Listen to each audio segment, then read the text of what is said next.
Good morning. Some of you may notice that I'm wearing my Belize pirate shirt, and you're thinking, wow, yeah, is that getting ready to go to Belize to be a pirate? No, you morons. I got this in Belize when I was a pirate. I'm now too old to be a pirate, so I came back to Florida and decided to just retire here and forego my piratey ways. Doesn't mean I won't take them up again. You know what they say, once a pirate, always a pirate.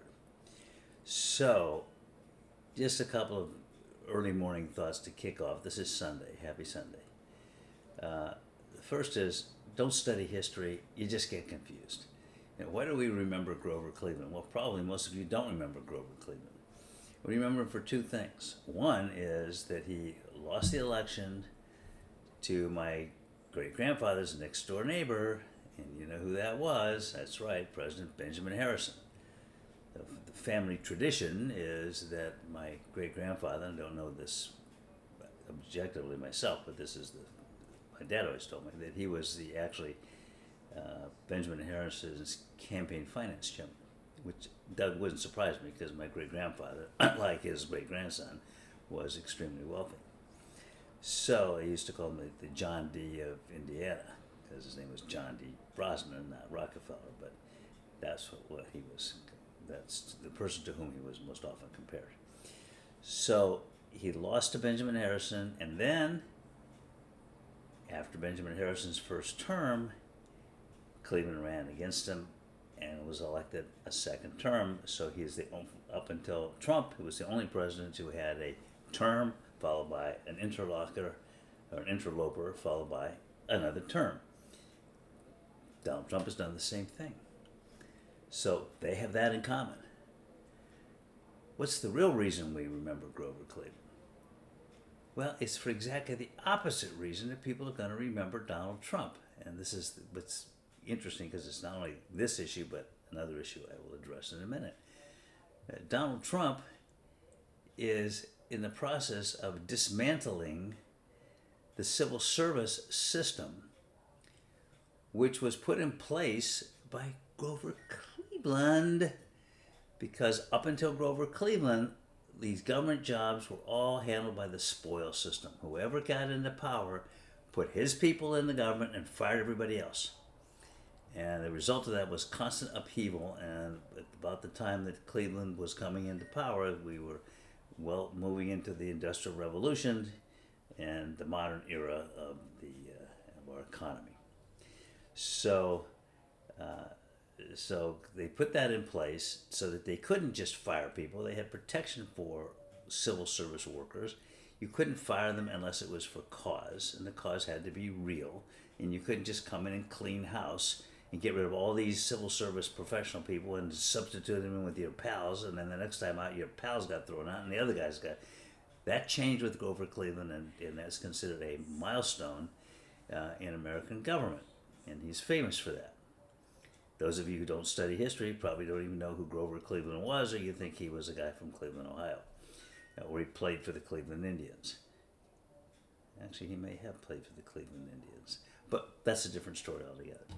So that's the first thing. So you've got Trump now coming back in and undermining the major accomplishment of Grover Cleveland by putting this character in charge of throwing people out of work for no reason at all, making him, childishly, saying, you've got to send me an email, tell me the 5 things you did last week. I can't remember 5. What if what you did last week was work on a drug to prevent cancer? And so what are the 5 things you did? Well, let's see, the first thing I did was work on finding a drug to prevent cancer. The second thing is I worked on a drug to prevent cancer. Third thing is, in other words, the 5 things can be one project. It's like, well, I looked at a test tube. That's one thing. I picked up a test tube. That's the second thing. I looked at a test tube under a microscope. That was a third thing. It's just it's a childish, stupid thing to do, and he shouldn't have the authority to be firing people anyway. He had the authority to telling people to do anything, because these people are civil service. They work for the government under a strict civil service statute, and which goes back to my friend Grover Cleveland Indians. So that's the one thing that I just, like I said, look at history. What's going on here? The second thing is the power of the presidency. Now, when I was a kid, I heard that. My hearing is not totally gone, Francois. So when I was a kid, Franklin Roosevelt was president. And the Republicans hated Franklin Roosevelt because of Social Security, because of all of the regulatory agencies they were put in place, including regulating the stock market. They hated that because they also enforced the antitrust laws, which, those were signed into law by, believe it or not, by Benjamin Harrison. So, and who was a Republican, need I? In case I forgot to add that. So, Roosevelt was a strong president, and the Republicans couldn't get him out of office. He was elected 4 times. The 4th time he didn't last very long, and that was just before I was born. I was born like less than a week after Roosevelt was elected for his 4th term. Some people say that my appearance on this planet was the reason he died. I don't think so. I think that's just rude and a lie put out by my enemies. But the Republicans hated Roosevelt because they couldn't get rid of him. He was too powerful and he was too popular. So what do? Well, they passed this amendment to the Constitution that said, my hair's sticking out, I hate that. Okay, to the Constitution limiting presidents to 2 terms. And all the time I was growing up, you heard Republicans complaining about the monarchical presidency of Franklin Roosevelt and how the presidents are too strong and they run roughshod over the Congress and on and on and on. That was the constant refrain of the Republican Party. And then they got Dwight Eisenhower in there, and I got to tell you, the older I get, the better Dwight Eisenhower looks to me, probably in comparison to all these other Republicans. Eisenhower was a good guy. He was a good man, in spite of the scandal with his assistant, with whom he was allegedly having an affair and running all over Africa with her, and made my parents very upset, especially my moral mother. Say that one 3 times fast. But he was very conservative in the good sense of the word, in that he kept his hands on the till. In other words, we didn't run up a debt at all. I believe when Eisenhower finished his last term, we had 0 debt. He was a little bit too stingy because the economy was being squeezed, but that left the door open for Kennedy to come in and say, well, we can borrow. That's Francois complaining. We can borrow. And he borrowed, and of course his policy went on beyond his horrific assassination. But because Eisenhower left us in such a strong position fiscally, Kennedy was able to borrow and stimulate the economy, and we had the best economy we've ever had with Kennedy, and I now call it the Eisenhower-Kennedy economy. Everybody since then, with the exception of Gerald Ford, who was a football hero in Michigan, therefore exempt from the usual, that he is... sorry about that. Now suddenly we have Trump, who is asserting that we should have a strong presidency, and the Republicans are all backing that. And it's like complete flipperoonie. And it was always the Democrats who wanted a strong president because they had a president who wanted to do things for the folks. That was Roosevelt. And then Kennedy also was an activist president. And the thing about Democrats' presidencies is they have been activists. Now we have somebody who is a regressivist, and he is trying to just hoard as much power as he can, and doing things like firing these civil service people, which he has no right to do. Courts are not going to let that stand. But just grabbing power wherever he can, and the Republicans are applauding it. So it's like, don't bother becoming educated. It just gives you a migraine headache. So that's my briefy thing here. What I want to talk about is the disgusting conduct of Trump and jerk Vance, who was a typical Ohio State grad. I'm surprised he didn't play football there. And the disgusting way they treated a guest, and I'm going to spend more time on it later, not now because I have to go to church. Okay, I'm not really going to church, but I want to talk about that when I've got more time to just kind of focus on that. What was wrong with that whole picture, and what's wrong with Trump's whole approach to this war that's going on over there. But just the one thing is, Vance says, first of all, Zelenskyy doesn't speak English. It's not his first language. He was struggling with the language. They didn't even have the courtesy of having an interpreter. They had all of these Republicans lined up all over the place, including this obnoxious guy from some conservative press berating Zelenskyy for not wearing a suit and tie. What a nerve. So, but Vance says, you've never even thanked. I haven't heard you the entire time we've been here say thank you. And Zelenskyy said, well, I've thanked the American people repeatedly. No, that wasn't his point. You didn't thank Donald Trump. You didn't thank Donald Trump. Well, what the hell is he supposed to be thanking Donald Trump for? What's Donald Trump done for Zelenskyy in Ukraine since he's become president, other than blame Ukraine for the war, support Vladimir Putin, tell Ukraine they've got to make a deal, tell Ukraine they could have had a deal in the first place? What's the deal? The deal is to give Russia what it wanted. To follow that characterization, we could just as easily have had peace with Britain. All we had to do was stop the revolution and bend the knee to the king. So for he's done absolutely nothing to help Ukraine. He's been a bastard with his treatment of Ukraine. And this Vance jerk, you want to just slap him or pull his beard out. I don't even think he's old enough to have a real beard. I think that's a folk beard that he bought at Ohio State.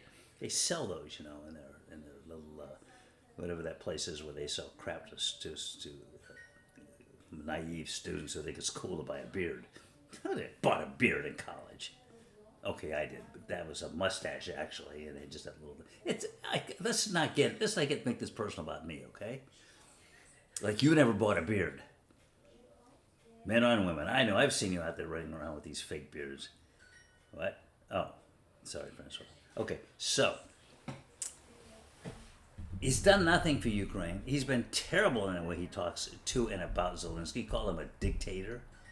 He calls Zelenskyy a dictator, and then when he's asked why did he say that, Trump said, did I say that? Yeah, you said that, you idiot. And then Vance is saying, well, you didn't come in here and tell Donald Trump how much you appreciate the fact that he wants peace. He didn't want peace. He wants a deal. He wants a deal for Russia, and then he wants to blackmail Ukraine, and then he lies. He says, we've given you $350 billion in aid, and with no requirement that you pay it back, unlike Europe, which is lent you stuff and told you have to pay it back. Well, all of those were just a pass on lies and well known to people who've been following this war. It was $120 billion. It wasn't given to them. Most of that thing were military hardware that we bought. The U.S. government bought from American arms manufacturers, so it was a nice boost for them. And then that money, actually, we sent hardware over, and then we replaced it by buying the same hardware back from American arms dealers who made a bunch of money. But it wasn't that much money. It was $120 billion. Wow, $120 billion, that's a lot of money. No, it isn't. No, it isn't. When we've got a president who's about to add $4.5 trillion to the national debt. So he lied about the amount. It was 120, not 350. He lied about what was what was being done with it. He made it appear that we just gave them cash to do with as they choose. The other thing is he lied, and he was called on that repeatedly. He was called on it by Macron specifically when he said that Europe is requiring them to repay the money they gave them because they're loans. And Macron flat out said that's not true. Those are not loans, and we're not being repaid. And it turns right around and says it again. He says it once, it's a lie, he's called on it on the carpet, and he just keeps saying it. The guy's got a screw loose, I'm telling you, and if you support him, particularly if you support Republicans after the $4.5 trillion being added to the national debt, now that's just a resolution, but it's the first step in that direction. And now Trump is saying, and you know what, we're going to give you a bonus from the money we're going to save from the waste, fraud, and abuse, which they've yet to identify. And so we're going to send you another check with my name on it. Won't that be wonderful? So wait a minute, I thought the purpose of getting out the waste, fraud, and abuse was to bring down the debt. Now it's so it's so now I can do a handout with my name on it, and I'll buy more votes that way. Man, at some point in time, the American people have got to stand up and say this guy's no damn good, and the Republicans who are supporting him are no damn good. Thank God for Lisa Murkowski, who said she was sick to her stomach watching Trump's behavior in the White House. Where are the rest of these guys?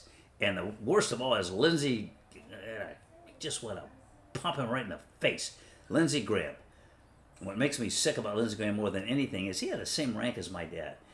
Yeah, Lindsey was in the Air Force Reserve, and they appointed him, made him a full colonel. Full colonel. My dad was a full colonel, and he was in charge of he was the Judge Advocate General of the Air Force Communications Service, in line right behind the Judge Advocate General of the Air Force. A substantial position. Lindsey Graham got promoted because he was in the Congress, and he thinks he knows everything there is to know about being a judge advocate, and he doesn't know shit about it. And I can tell you, not only was my dad a judge advocate general, but I worked for the Judge Advocate General's office at a law school as a civilian equivalent rank of a major. I grew up in the military and military JAG. I know a little bit about how those offices function. And Lindsey Graham was a phony from day one. And then he comes out there and says, yeah, Trump was right. These people, Zelenskyy should go. Yeah, you're right. You know what they should do? They should replace Zelenskyy with the Moscow puppet who was in Ukraine before Zelenskyy. That's what this thing is all about, because the Ukrainian people took that guy who was a Russian puppet and they basically drove him out of the country. And then they replaced him with Zelenskyy, who was elected and is a popular person in Ukraine, and he was a popular person who got elected, and he stood for Ukraine. This other guy stood for Russia. That's what they want to do. They want to get rid of Zelenskyy, and it's apparently what Lindsey Graham wants to do too. Get rid of Zelenskyy, take that other Russian puppet who's in Moscow, hiding, and put him back in charge of the government so that then Russia can do whatever it wants to with Ukraine. It's disgraceful. And, so I said I wasn't going to go off on a rant on this thing, but I watched that thing and it made me sick to my stomach. And particularly seeing all these people bully that poor guy who was like struggling to survive, struggling for his country to survive. And then he goes over to Europe. They're over there right now, today. You're having a summit. All the European countries are over there, plus Canada, to figure out what they're going to do now that the United States, under the leadership of Trump, is siding with Russia, with China, with North Korea, with Belarus. All of these countries who have been our enemies on the international stage are now, we voted with them in the United Nations and voted against all of our allies. So now our allies they're all meeting in Europe right now to deal with this crisis, a crisis of Trump's making. If you voted for Trump, you need to blame yourself for this. Don't be blaming me, Francois. All right, enough of that. See, this is what happened. I get all riled up because I'm Irish. Yeah, my fault. It's your fault. It's your fault, Francois. All right. Bye. I hope I didn't, if you watch this, I hope I didn't ruin your Sunday. You should be in church anyway. You're watching this in church? Shame on you.